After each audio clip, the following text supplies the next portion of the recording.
Okay guys, welcome back to the channel. Another episode of The Swing Journey. Ian's turning up with Scott. Boys, what are we working on? We've got a little bit of driver stuff to touch on and also a little bit of wedge stuff. I think we're fairly comfortable. We'll maybe touch an iron a little bit here and make sure you're happy enough with what you see. Yep. I'd love to do a little bit of driver stuff with you and make sure I'm still in the right sequence. I think sometimes I'm guilty of starting my sequence a little too much from the top and not quite giving myself enough time for the trail or the lead arm to sort of stay behind me. And then we're going to talk some bounce. Talk bounce and chipping a little bit, pitching. Yeah. We'll do that a little bit, but basically, yeah. I mean, I'm pretty happy with the way the pattern's developed. Yep. I think it's like you said, the iron game's really good. We're going to give you a new drill today. We're going to give you a version of the held drill that's going to create a little bit more width for you on the way down. Right. When we get into a little bit of trouble, we like to tilt and maybe pull the handle in a little bit. Definitely. Get a little bit narrow. Mm-hmm. So this is going to give us the feel of being the opposite. Right. Okay. Okay.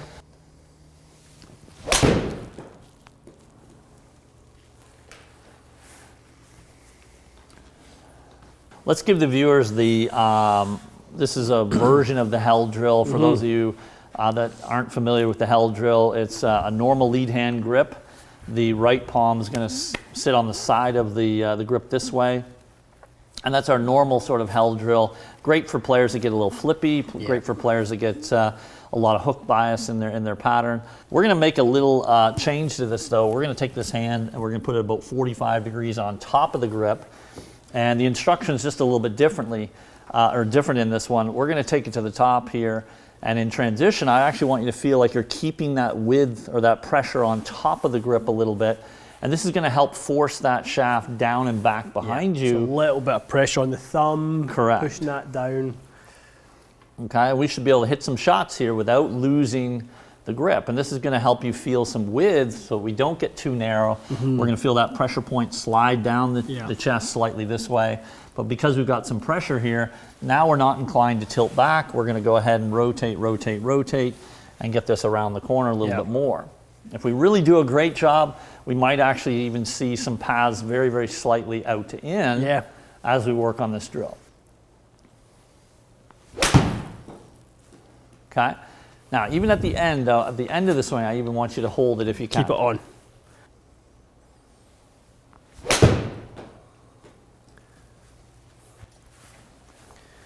Okay, good. Now, as you're working on this feel, Ian, I want you to tell us how that feels a little bit different. I mean, yeah, much more body driven, no doubt about it, because, really only one arm, one hand supporting it, one control lever on there, so yeah, I feel like I have to really, swing the body to the elephant trunk, portion of the pattern. That's really what we want anyway, isn't it? We want the body driving, the arms.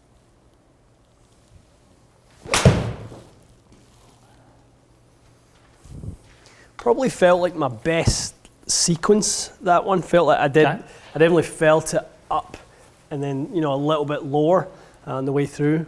So normal grip, but it's going to feel wider, it's going to feel deeper, shallower, and it's really going to force you to have to pivot hard. Yeah.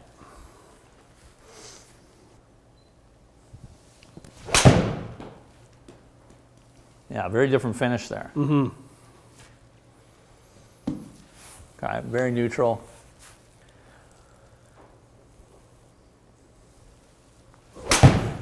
Excellent. So the strike would have felt much cleaner. Better. Yeah. Okay, then we'll give it a normal one.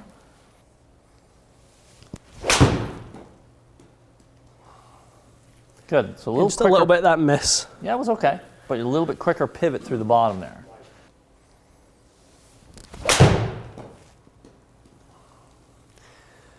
Yeah, it's interesting. The more I'm not trying to fade these at all, but the deeper I get the lead arm, the more rotary I get. It almost kind of leads me a little bit more to a slightly more neutral pattern.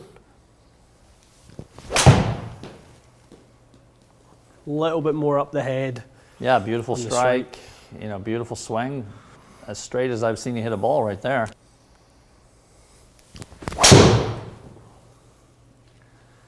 Okay, good swing. Sir, yep.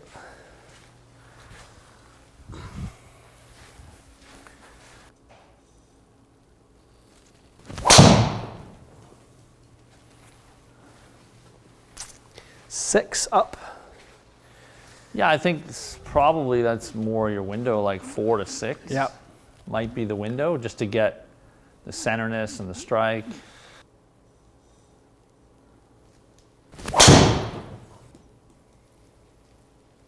Definitely straight. We got the straight part down pretty good. Okay, good.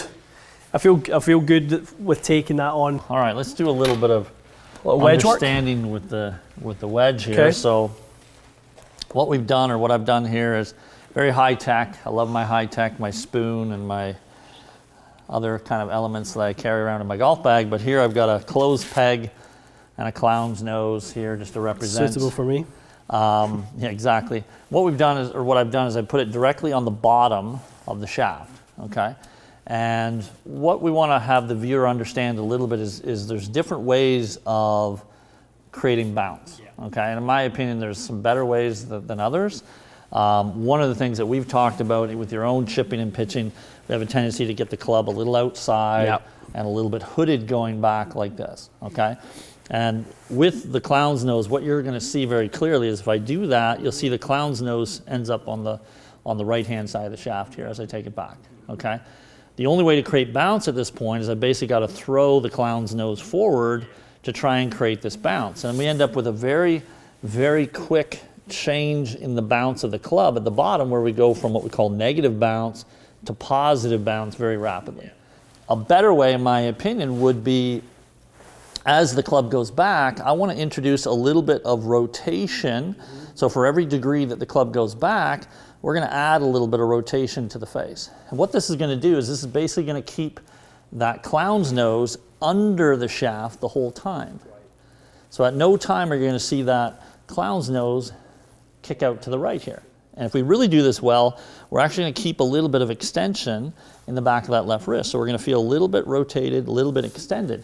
And that's going to keep that red ball underneath the shaft here, okay? If it's underneath the shaft, I still have the original bounce that I started with. So that's the cool thing about this drill, is it tells you how much bounce and when we've kind of messed this up. So for some players, they'll take it back quite nicely, and then they'll do things like this in transition. And they'll move the little red ball, okay? What I want you to feel, and this will feel great, is you're going to keep it underneath the shaft, but then on the way down, I actually want you to feel like you put it on the front side of the shaft. In the transition. In the transition. So it's going to look a little bit like this. So as I do this little kind of S-curve move here, what we're doing is we're adding bounce. So now you can be very aggressive with the bottom of the swing. We're not afraid of hitting this thing into the turf.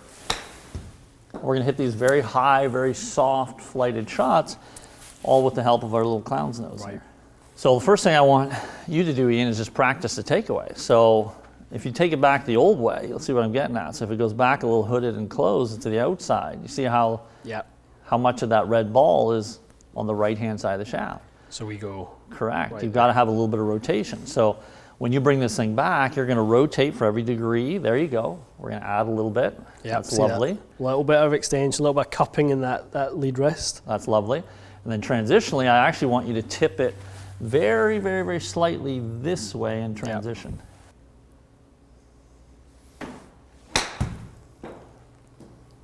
Okay. Now you did it, but you did it maybe about 50%. Okay. That would have felt a lot different. Very different. Good, but one groove thin, but that makes sense because there's a lot more bounce in play here, okay, than we normally have. And that would be nice to have that kind of drop and stop, wedge from 32 yards. That would be. And that was the one when you have some bounce you get away with. Right. You get a little bit steeper in it, but I totally got away with that one. That's nice. Yeah, that felt like a nice motion. Very crisp, yeah. I love the visual. I think that's something for you guys to play with. I mean, everyone can go and put together something that looks like this, a little squishy ball and a closed peg. Yeah, just the red ball makes it really obvious. Totally. But even just to put the closed peg, and it's just directly on the bottom, okay, even with the lead edge. So it's nothing really fancy. But it's just giving us a reference to how, when the club goes back, how we can counteract, we can add bounce, we can subtract bounce, we can do Yeah. a lot of things by where the position of this is. So Right. basically when the red ball is on the front side, we've added bounce. And when we've gone this way, we've subtracted bounce. Yep. Okay, so it makes it a very, very easy visual. Certainly something I think, Ian, for you, that's just a nice, easy way to monitor this. Really Because is. if we can use more of that bounce more often, I think you've made some great transformations already in your chipping and pitching. Yeah. But I still think there's a lot of room to grow there. Yeah, I do as well. I think that's the biggest room for me with my whole game is in this area. So, I was really keen to get chatting with this kind of month or 6 weeks out before starting to play some tournaments. So, Good lesson. So you've got your hell drill to do for the full swing, hell drill, yeah. and you've got your clown nose to do for your chipping game. That's- What else do you I'm need? loaded. I'm loaded. Yeah. Low tech Low tech. drills. Yeah, But very effective. Love yeah, it. Love it. good stuff. Cool. Okay, guys, hope you enjoyed that. Probably one of the more complete lessons we've ever posted. You got short game, you got long game, you even had a little bit of iron game in there. So let us know what you thought. I would be curious for a lot of you to try that. I'm going to try that clown's nose thing Yeah. too. Because I know I get a little shut, and I'm always trying to just add loft to it, but it makes more sense to actually present the bounce and keep it there and just Absolutely. present it back in impact. Yeah, awesome. Okay, guys, I hope you enjoyed that, and we'll see you again soon.